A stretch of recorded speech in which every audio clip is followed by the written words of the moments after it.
Hello everyone, welcome back to Priyanka NET classes. सबसे पहले तो आप सभी को a very happy new year. And इस न्यू ईयर के साथ मैं आपके साथ एक और कमिटमेंट करने आई हूँ। अब ऑलमोस्ट 50 डेज पड़े हैं आपके एग्जाम से पहले, राइट? तो इन 50 डेज में मैं ट्राई करूँगी आपको डेली वीडियोस अपलोड करती रहूँगी सो दैट आपकी ज़्यादा से ज़्यादा हेल्प हो सके। एंड साथ ही साथ मैं स्पेशली अभी बिजनेस इकोनॉमिक्स पे फोकस करने वाली हूँ। बिजनेस इकोनॉमिक्स ऑलरेडी मैंने 21 लेक्चर्स पहले से अपलोड किए हुए हैं, राइट? अब इसी यूनिट को मैं कंटिन्यू करूंगी और साथ ही साथ आपके रिवीजन लेक्चर्स, पीवाईक्यू लेक्चर्स, वो सब भी लाइंड अप है। तो बहुत कुछ मैंने आप सबके लिए प्लान किया है, तो please stay tune, right? So coming to आज का हमारा लेक्चर, जिसमें हम लोग नेट जेआरएफ इन सेट के पेपर 2 कॉमर्स की बिजनेस फाइनेंस की यूनिट को कंटिन्यू करने वाले हैं। ठीक है, बिजनेस फाइनेंस आपका यूनिट नंबर कॉमर्स का यूनिट है। ठीक है, इसमें आज के इस लेक्चर में, लेक्चर नंबर 22 में मैं आपके साथ डिस्कस करने वाली हूँ स्टॉक वर्सेस सप्लाई। स्टॉक क्या है, सप्लाई क्या है, दोनों का डिस्टिंग्विश समझना बहुत ज़रूरी है। दोनों में फ़र्क क्या है वो ज़रूरी है, बिकॉज इससे पहले वाले लेक्चर्स तक मैंने आपको पूरा का पूरा डिमांड कवर कराया था, राइट? डिमांड क्या होता है, इलास्टिसिटी ऑफ डिमांड क्या है, मेथड्स क्या है, प्राइस इलास्टिसिटी क्या है, सब कुछ मैंने कवर कराया था, राइट? और अभी लेक्चर में मैं स्टार्ट क्या करने वाली हूँ, नेक्स्ट लेक्चर से सप्लाई को स्टार्ट करने वाली हूँ। तो बहुत जरूरी है आपके लिए एज अ स्टूडेंट ये समझना कि स्टॉक क्या होता है, सप्लाई क्या होता है, दोनों के बीच का डिस्टिंग्विश क्या है, डिफरेंस क्या है। एक बार आपको वो क्लैरिटी आ जाए कि फिर सप्लाई को समझना ईजी पड़ेगा आपको, राइट?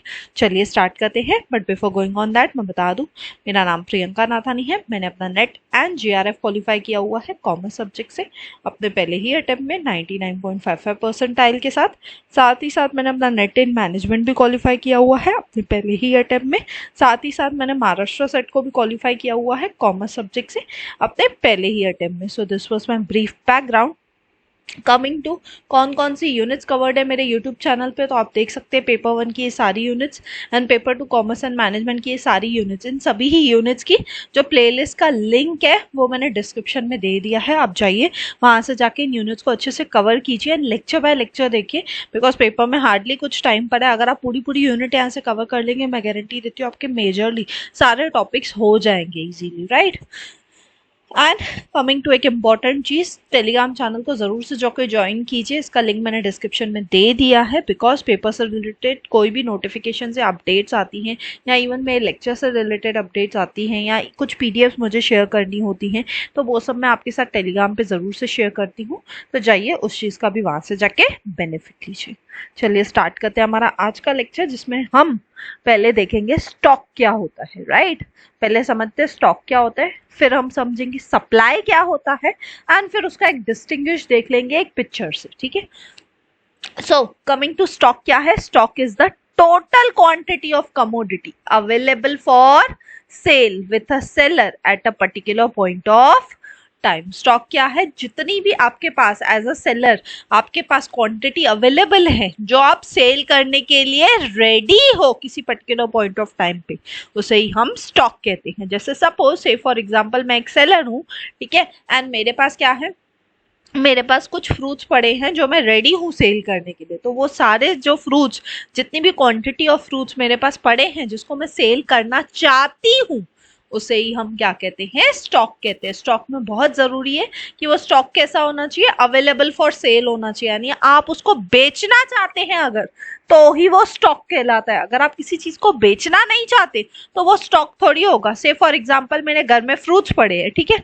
अब वो फ्रूट्स मेरे घर में पड़े हैं, भले अच्छे क्वांटिटी में भी पड़े हैं, लेकिन वो मैं सेल करना चाहती हूँ क्या, नहीं, तो उस केस में वो स्टॉक नहीं कहलाया जाएगा।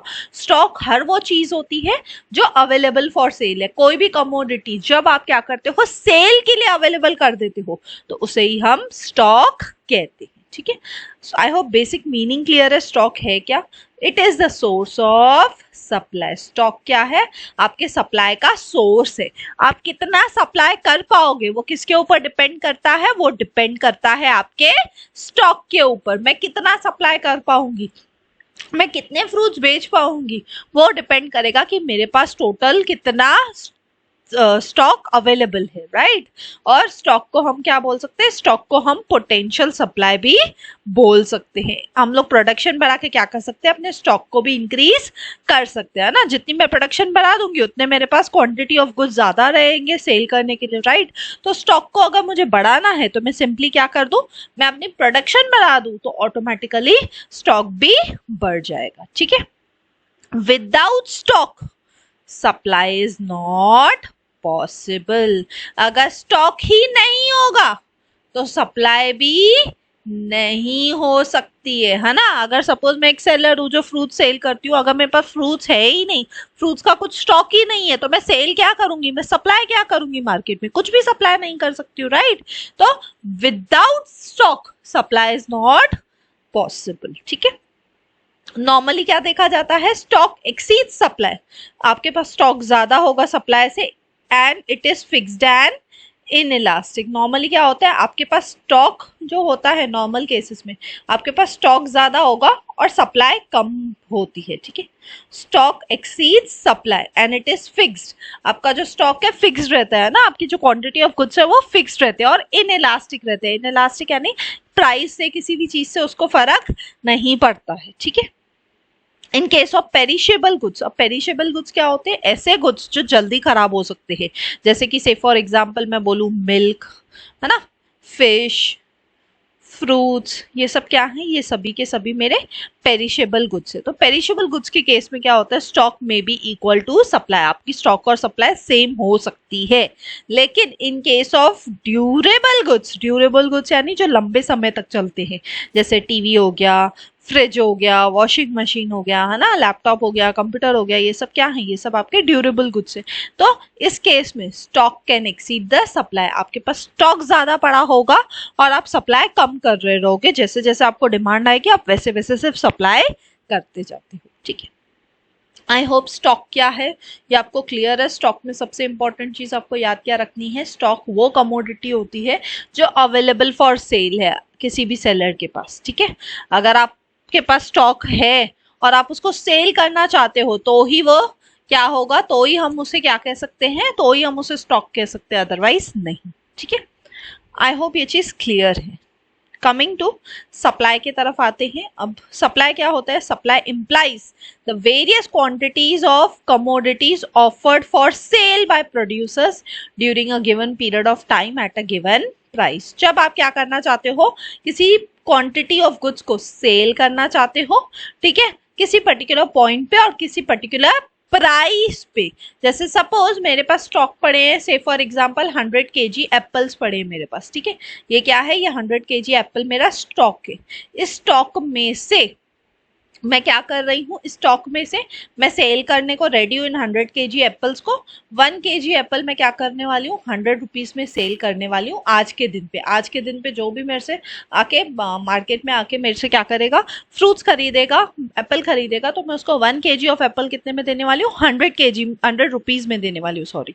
तो उस केस में ये क्या बन जाता है, सप्लाई बन जाता है। सप्लाई सिंपली मीन जब भी आप किसी कमोडिटी को ऑफर करते हो सेल के लिए किसी पर्टिकुलर टाइम पे, वो टाइम दिन रात कुछ भी हो सकता है, और किसी पर्टिकुलर प्राइस पे। यहाँ पे बहुत जरूरी है कि कोई पर्टिकुलर टाइम और कोई पर्टिकुलर प्राइस होना चाहिए सप्लाई के केस में, ठीक है। It refers to the amount of a commodity that the firms produce and offer for sale in the market over a period of time. कितना commodity आप क्या करने वाले हो, प्रोड्यूस करने वाले हो, कितना आप सेल के लिए ऑफर करने वाले हो, और किस पर्टिकुलर टाइम पे, किस पर्टिकुलर प्राइस पे आप ऑफर करने वाले हो, उसे ही हम कहते हैं सप्लाई। सप्लाई कैसा है, रिलेटिव टर्म है। क्यों, क्योंकि ये हमेशा प्राइस, टाइम और क्वांटिटी में ही एक्सप्रेस किया जा सकता है। आप कितनी सप्लाई करने वाले हो वो डिपेंड करेगा आपकी प्राइस क्या है, आप कौन से टाइम पे सप्लाई कर रहे हो, और आप किस क्वांटिटी में सप्लाई कर रहे हो, ठीक है। इसलिए सप्लाई को क्या बोला जाता है, फ्लो कॉन्सेप्ट। फ्लो यानी जैसे पानी कैसा रहता है, बहता रहता है, वैसे ही सप्लाई भी कैसे रहती है, बढ़ती रहती है, चलती रहती है, ठीक है, पानी के जैसे। आई होप सप्लाई क्या है ये क्लियर है। अब एक ना डिस्टिंग्विश देख लेते हैं बिटवीन स्टॉक एंड सप्लाई, वो भी एक सिंपल डायग्राम से, एक सिंपल इमेज से। अगर वो इमेज आपको समझ में आ गई, मतलब समझ लीजिए आपको पूरा स्टॉक और सप्लाई का जो डिस्टिंग्विश है ना वो समझ में आ जाएगा। ठीक है, तो ये रही वो इमेज। एक तरफ मेरे पास क्या है, स्टॉक है, एक तरफ ये आप देख सकते हो राइट हैंड साइड सप्लाई है। स्टॉक क्या है, सपोज ये पेड़ लगे हुए हैं, यहाँ पे बहुत सारे मैंगोज है, ठीक है, तो ये है स्टॉक, है ना। सप्लाई क्या है, आप अब इसको सेल करने के लिए लेके गए हो मार्केट में, इन्हीं इन्हीं जो आपके पास स्टॉक था, ये जो टोकरियां थी, आप इन्हीं टोकरियों को लेके गए अपने पास मार्केट में आप किसी की पर्टिकुलर प्राइस पे, किसी पर्टिकुलर टाइम पे आप सेल करने के लिए रेडी हो, तो उसे ही हम क्या कहते हैं, सप्लाई। ठीक है, आई होप इस इमेज से ना अच्छे से दोनों का डिफरेंस आपको जो है वो क्लियर हो गया होगा, राइट। सो थैंक यू, मिलते हैं नेक्स्ट वीडियो में। अगर आपको वीडियो अच्छा लगा तो प्लीज लाइक कीजिए, कमेंट करके मुझे जरूर बताइए, ज्यादा से ज्यादा लोगों तक शेयर कीजिए, बिकॉज ज्ञान बांटने से ही बढ़ता है। एंड सब्सक्राइब कीजिए अगर आप न्यू है तो। मिलते हैं नेक्स्ट वीडियो में, till then bye bye, take care.